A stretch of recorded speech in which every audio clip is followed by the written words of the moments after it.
There is power in a factory, power in the land, power in the hands of a worker, but it all amounts to nothing if together we don't stand. There is power in a union. Now the lessons of the past were all learned with workers' blood. The mistakes of the bosses we must pay for, from the cities and the farmlands to trenches full of mud. War has always been the boss's way, sir. The Union forever defending our rights. Down with the scab, all workers unite with our brothers and our sisters from many far-off lands. There is power in a union. Now I long for the morning that they realize brutality and laws cannot defeat us. But who'll defend the workers who cannot organize when bosses send their lackeys out to cheat us? The Union forever defending our rights. Down with the scab, all workers unite with our brothers and our sisters from many far-off lands. There is power in a union. There is power in a union.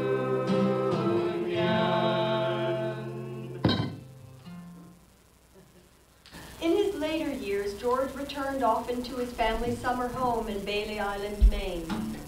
And it was in June of 1895 that George and his wife Mary went early to Bailey Island to ready the house for the celebration of their 50th wedding anniversary.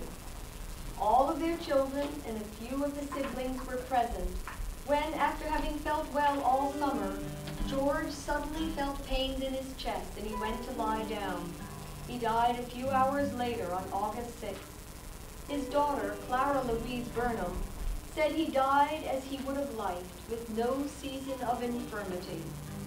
He had characteristically been working on a cantata, Our Flag with the Stars and Stripes, an historical sketch of the United States from the Revolution to the Civil War. After a service in Bailey Island, he was brought to the Harmony Vale Cemetery in North Reading to be buried wrapped in a flag next to his parents. There is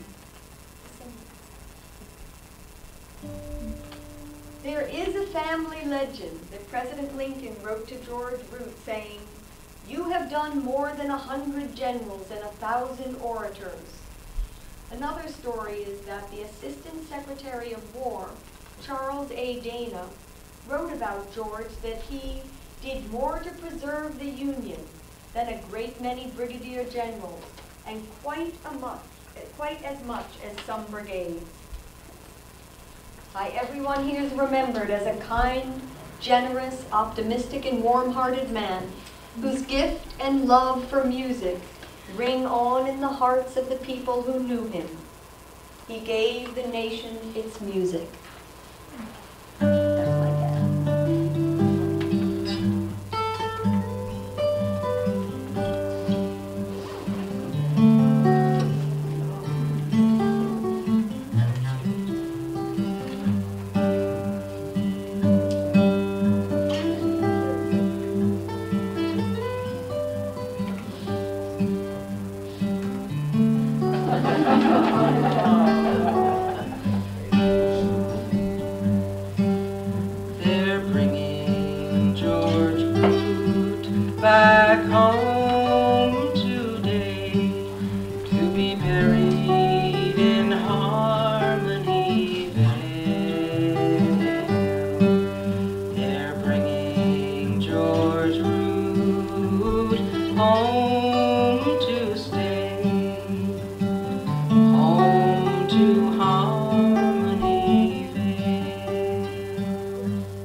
poet, singer, beloved of both God and man.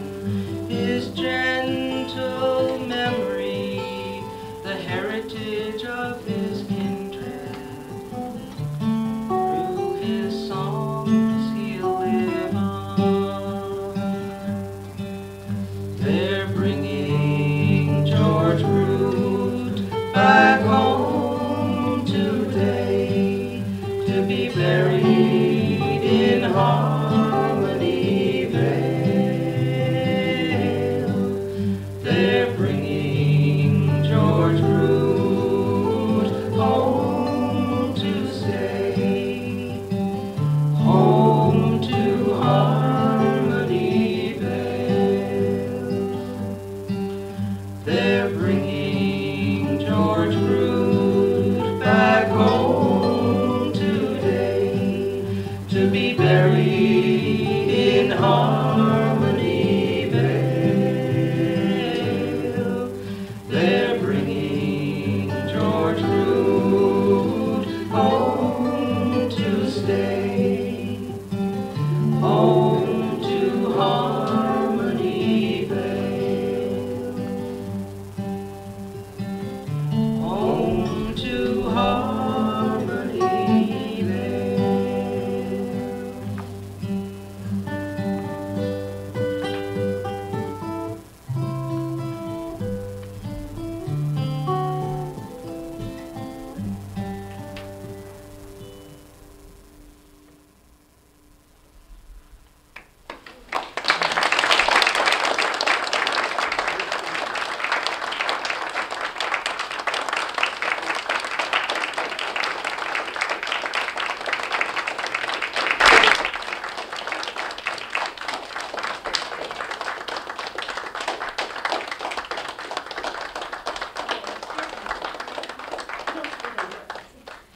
I just have to add, when we first started putting this program together, Pat Romeo told me how George Root would gather his neighbors here in North Reading to learn his songs and sing them together. And I hope he's sitting up there saying, cool. It's true, he would hold a Normal, which is that singing school. He would hold one in North Reading every summer. Well, we thank it. I hope you realize that the Deans have just written that last song. It's a very good song. And the words are written on George Root's gravestone. So from the poet, the singer, songwriter. Right, J.J. Singer, beloved of both God and man. They are slightly rearranged to make it scan as a People verse to really sing, should visit his grave. but they're basic. I would also add that we are, at this point, we're in the middle of recording this program, so at some point maybe later in the year we will have it available and we can let people know. He still kind of lives because he did all of those normal schools in the meeting house that's still on the common, and the organ that he used to accompany it is in the Historical Society. The pipes are not connected because the ceiling is too low. So we're hoping, really hoping, that we can get enough pressure on all the authorities and get the ballroom in the tavern open and get the organ set up in the tavern so you can actually hear the instrument. It belonged to the Upton family that Mark Hall lives in that house now, that organ came from. And it is, you've got to run your fingers over it, but that's the organ that he played. So there are a lot of connections. Yeah. And we should add, if you want to learn more about George Root, the cover of a book that Holly Carter went flashing by at one point. And that's upstairs, and it's quite a gripping book. It's very interesting. It's very interesting for stories about the Civil War too, and the unbelievable suffering that our soldiers went through, and of course the people left behind, but the things that the soldiers had to endure is beyond our imagination. And it's very beautifully described in the Polly Carter book, and also a bit in his autobiography, the story of a musical life, which I think you also have. Yes. Don't you? Yes. Yes. Before we finish, can you please give a hand to David Seneca, who brought all this equipment so that